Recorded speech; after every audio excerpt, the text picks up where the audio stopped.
Aedes aegypti dan yang bisa menyerang pada semua umur. Jadi masyarakat itu harus pada. Jadi kita memang harus mencegah terutama pencarangnya nyamuk. Yang paling penting adalah menjaga kebersihan lingkungan. Tidak pernah ada biaya fogging. Gratis biaya foggingnya. Tetapi untuk pembelian solar, kalau masyarakat mendapatkan solar untuk dilakukan fogging, silakan diklaim kepada puskesmas untuk bisa diganti. Ya. Prosedur tuh yang harus dilakukan sehingga dinas kesehatan bisa turun bertindak langsung untuk fogging dan pemberian ABT itu ya Pak.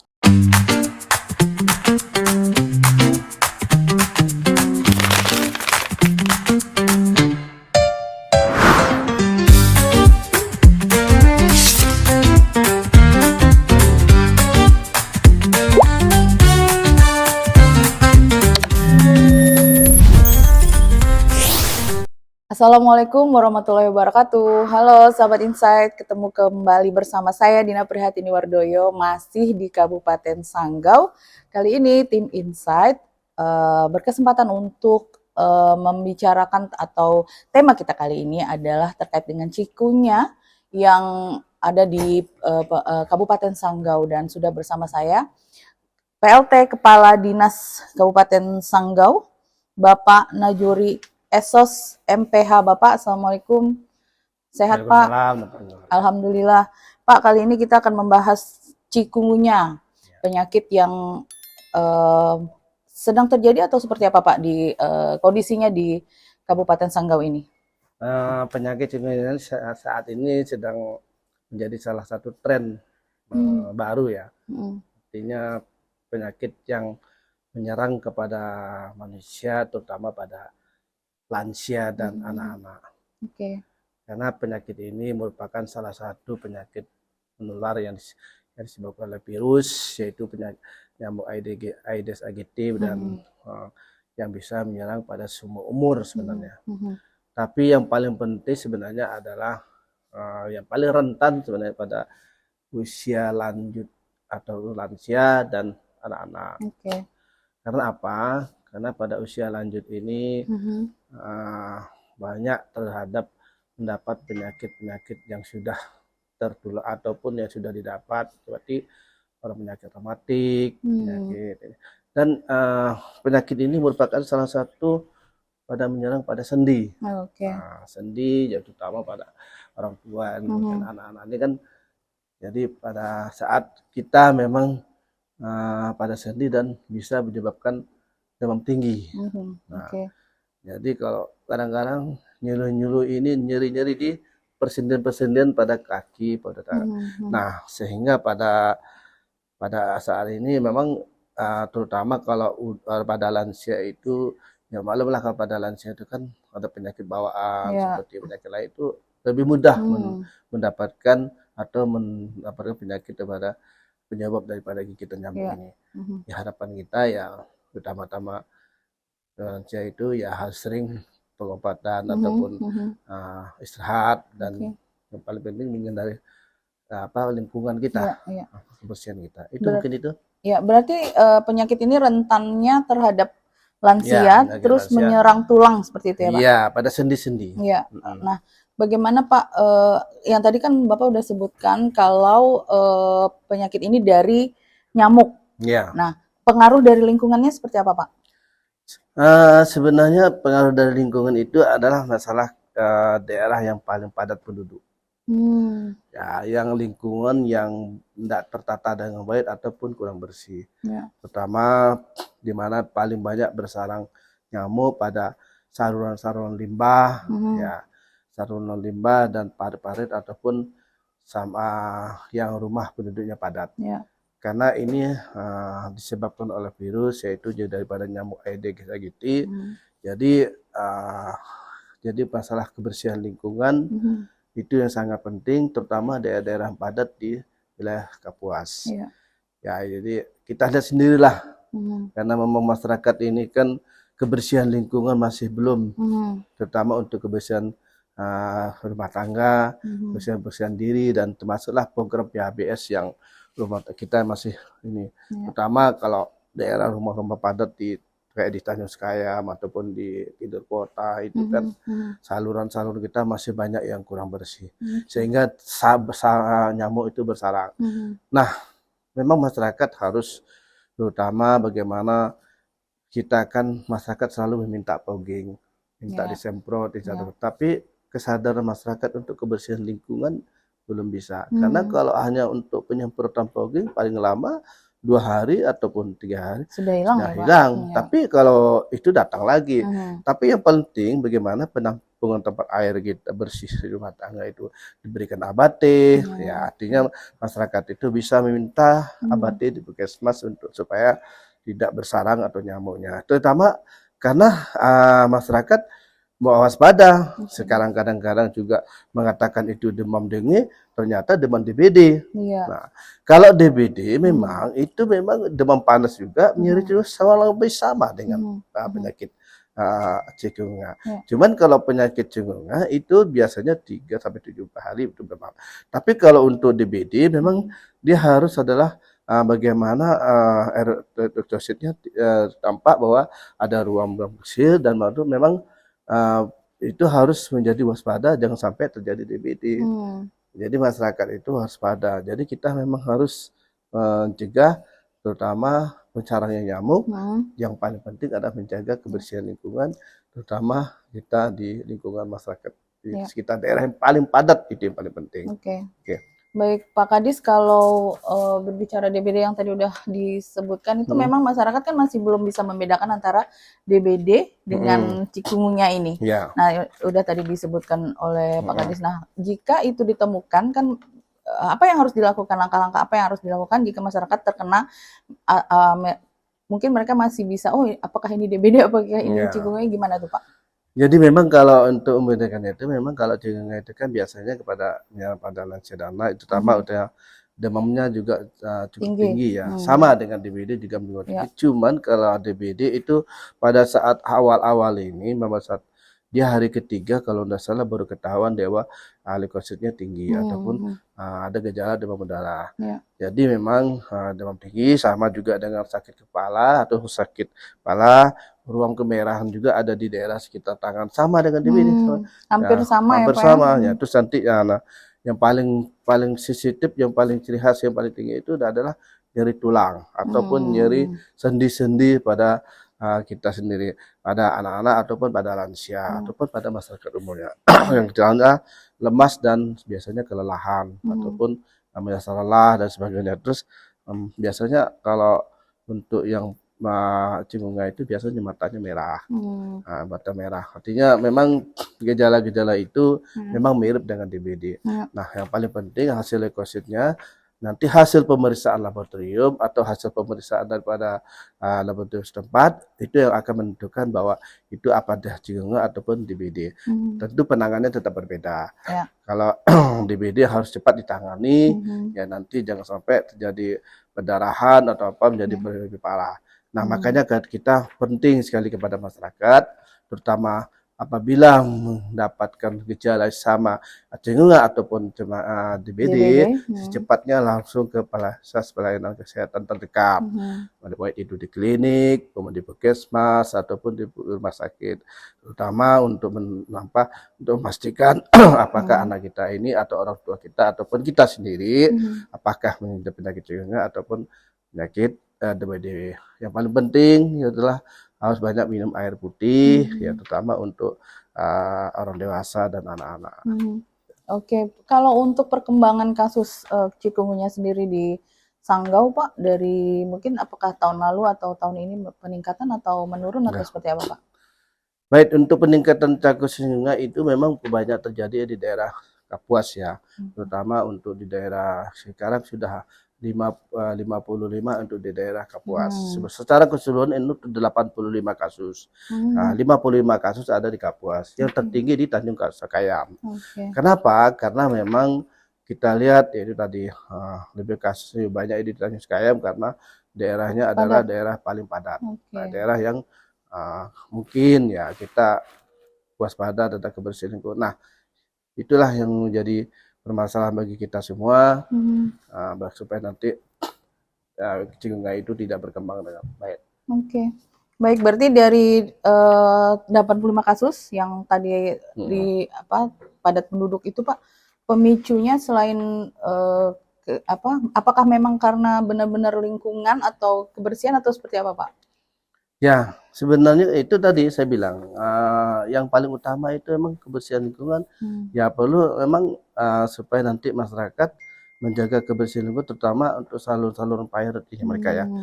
Yang paling penting itu adalah di rumah tangga kita. Di rumah tangga kita itu kan banyak pakaian kita yang bergantung-gantung, di hanger ya, yang tidak dimasukkan dalam lemari, yang bergantung itu sebenarnya salah satu tempat untuk bersarangnya nyamuk. Nah, artinya yang kedua memang pada sore hari ataupun pada siang hari atau karena ini memang rumah itu ya memang harus ditutup. Ya memang harus ya kita menjaga kebersihan dan juga menjaga diri kita sendiri dan jangan sampai rumah kita pun menjadi sarang nyamuk juga, termasuk yang pakai pakaian kita yang bergantung-gantung itu kan tempat sarang nyamuknya juga, tempat ini nyamuk. Nah, harapan kita ya pertama ya tadi bagaimana kita paling penting itu sebenarnya menjaga kebersihan lingkungan. Kalau tanpa ya yang jaga, yang kedua adalah menjaga pola makan. Pola makan yang bergizi. Yang selanjutnya ya kita paling sering lupa dengan banyak minum air putih. Betul. Nah, yang paling penting. Ya, kalau kita menemukan ada gejala-gejala demam atau pemerasan ya cepat periksa diri. Nah, itu secara kita untuk menjaga diri. Tapi kalau secara masyarakat itu supaya menjaga kebersihan, kalau bisa memang secara gotong royong ya jaga kebersihan lingkungan lah. Karena faktor utama ini memang kebersihan lingkungan. Ya gitu. Dan sahabat Insight di rumah mungkin termasuk saya terutama Gen Z ya Pak. Kalau menaruh yang tadi Bapak sebutkan itu pakaian tuh nggak terlalu aware ya Pak. Ternyata itu menjadi salah satu sarang nyamuk seperti itu ya. Pak, kalau untuk peran keluarga sendiri Pak terhadap penyakit ini, tadi kan Bapak mengatakan bahwa itu meningkat, berpengaruh sekalikah peran keluarga terhadap penyakit ini untuk anggotanya? Memang untuk peran keluarga ya memang kita tadi itulah salah satunya adalah bagaimana kalau kita mendapatkan suatu penyakit itu baik itu DBD maupun cimanga, istirahat yang cukup ya agar tubuh pulih lebih cepat dibanding. Yang kedua adalah perbanyak konsumsi ya cairan untuk mencegah terjadinya dehidrasi. Itu tadi saya bilang banyak istirahat ya, mencegah banyak minum air putih ataupun minum air yang vitamin supaya tidak terjadi dehidrasi. Nah, kalau memang terjadi demam, ya kita memang salah satunya memang harus dikompres. Kompres ya. Itu penanganan yang bisa dilakukan dari rumah dulu ya Pak ya? Di rumah itu ya, di rumah. Nah itu tadi kan kalau sudah ke medis ya otomatis sudah larinya ke obat. Nah, jadi penanganan itu yang paling penting. Nah segera setelah itu nanti kalau umpamanya penanganan itu tidak selesai, kita bisa segera periksa ke fasilitas kesehatan. Itu secara awal dari rumah dulu. Nah itu dari segi kasusnya. Itu dari kasusnya segera melihat tadi. Ya kalau dari segi kita menjaga kebersihan kita di sendiri, ya itu tadi harus ya menjaga kebersihan rumah tangga kita sendiri lah, menjaga kebersihan lingkungan. Nah yang paling penting adalah menjaga jangan sampai terjadinya sarang nyamuk. Gitu. Baik Pak, dari 85 kasus yang udah Pak disebutkan tadi untuk pemerintah Kabupaten Sanggau Pak, apakah bisa disebut sebagai KLB atau masih belum atau jangan sampai Pak? Kalau untuk KLB sih sepertinya sih belum, karena memang kita belum ada kematian. Insya Allah mudah-mudahan tidak ada kematian. Kalau sudah ada kematian, sudah lebih dari berapa kasus itu, jadi kita memang tidak ada, belum sampai KLB belum. Kita belum mencapai KLB. Mudah-mudahan tidak terjadi KLB. Nah, apalagi ini sekarang ini kan cuaca ini kan tidak menentu nih. Kadang panas, kadang panas, kadang hujan. Nah, ini yang jadi permasalahan. Jadi memang ya itu tadi kita waspadalah. Kalau untuk KLB sih belum. Belum. Baik Pak Kadis, kalau untuk langkah-langkah dari Dinas Kesehatan sendiri terhadap chikungunya ini agar tidak terjadi peningkatan dan tidak mudah-mudahan tidak ada yang meninggal ya Pak? Yang sudah dilakukan Pak? Baik, kita yang paling penting adalah supaya masyarakat itu menerapkan 3M plus.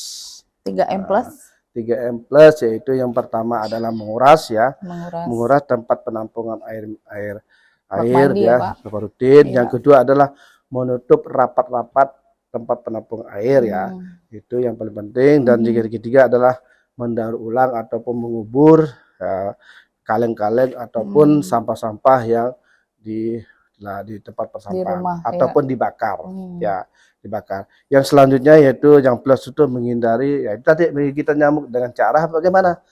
Itu tadi pakai lotion lah. Kalau anak-anak kita pergi sekolah lotion, ini lotion untuk mencegah gigitan nyamuk. Yang ketiga plus itu tidak menggantung ya pakaian di rumah tadi itu. Tidak menggantung pakaian. Salah satu memang itu tadi 3M plus, artinya tidak yang harus menjadi perhatian. Yang untuk supaya yang kedua adalah yang paling penting himbauan kami kepada masyarakat seluruhnya di Kabupaten Sanggau secara umum dan secara khusus untuk daerah kita yang daerah padat untuk menjaga kebersihan lingkungan. Mari kita galakkan lagi Jumat bersih, karena Jumat bersih sudah mulai hilang nih. Jadi Jumat bersih, ya, artinya sekarang kita harus bagaimana supaya setiap warga masyarakat di RT, RW dan dusun bersama-sama bekerja bakti dan membersihkan lingkungan, membakar sampah dan itu supaya apa? Supaya tadi tidak terjadi penyebaran penyakit daripada tikungan dan DBD. Yang ketiga adalah itu salah satu tindakan terakhir yang perlu dilakukan adalah masyarakat harus meminta penyemprotan. Yang selanjutnya adalah pencegahan melalui pemberian ABT. Nah, himbauan kami yang kepada masyarakat seluruh Indonesia ataupun khususnya di Kalimantan Barat atau di Kabupaten Sanggau, kalau kita meminta penyemprotan atau bagi harus melalui prosedural. Yang pertama adalah melalui dari lurah ataupun dari RT mengajukan kepada puskesmas. Puskesmas nanti akan mengambil tindakan melalui survei dulu. Kalau surveinya itu sudah bisa layak untuk dilakukan fogging, kita lakukan fogging, datang.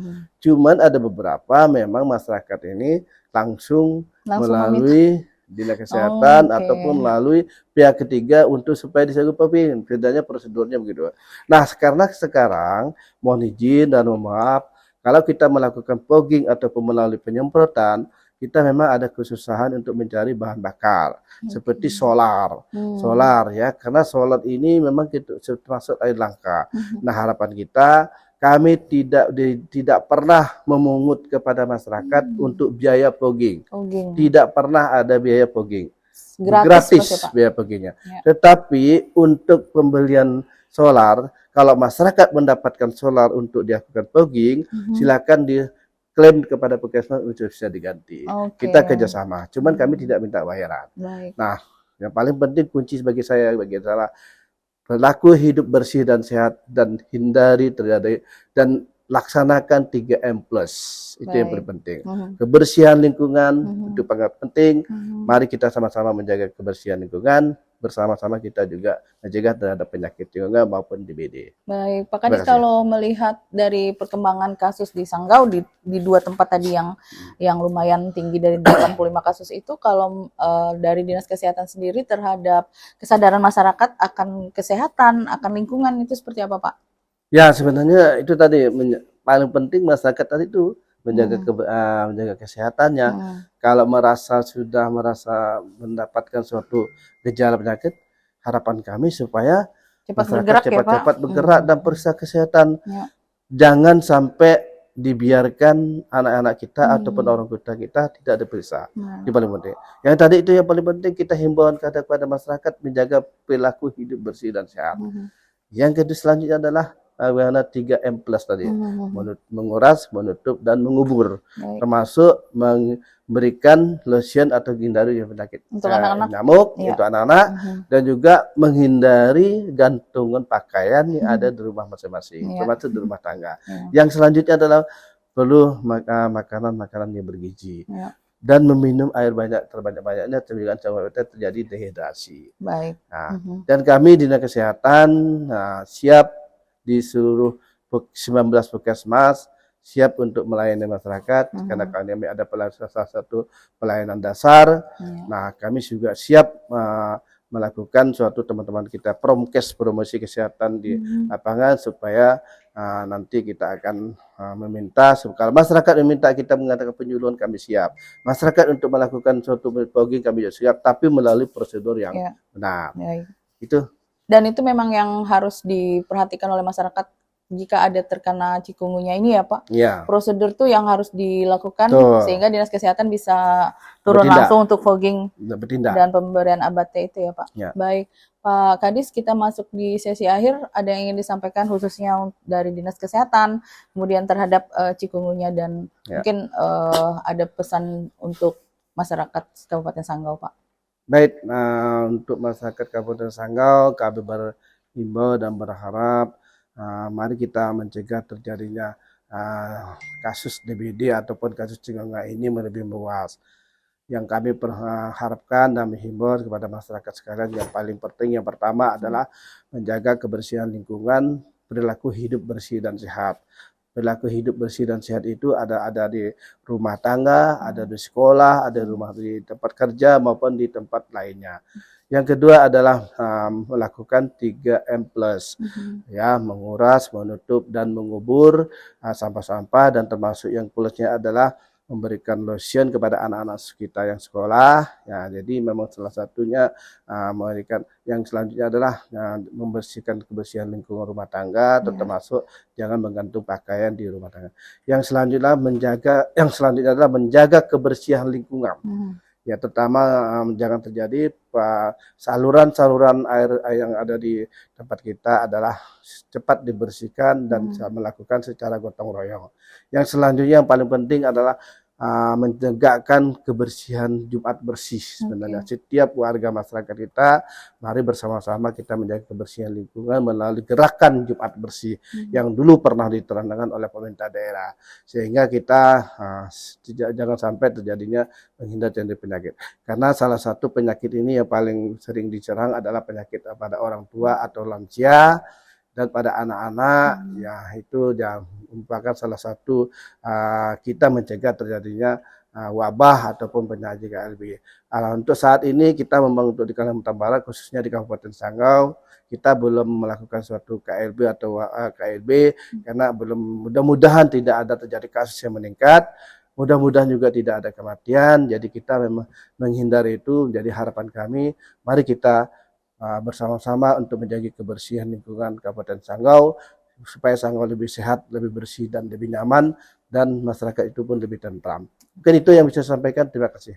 Baik Pak Kadis, terima kasih banyak. Semoga cikungunyanya bisa menurun dan Jumat bersihnya juga bisa dilakukan kembali ya Pak, agar kesehatan di Kabupaten Sanggau bisa teratasi. Terima kasih waktunya Pak Kadis, sahabat Insight. Demikian talkshow kita di hari ini. Kita ketemu lagi. Sampai jumpa. Assalamualaikum warahmatullahi wabarakatuh. Waalaikumsalam warahmatullahi wabarakatuh. Pak, makasih banyak.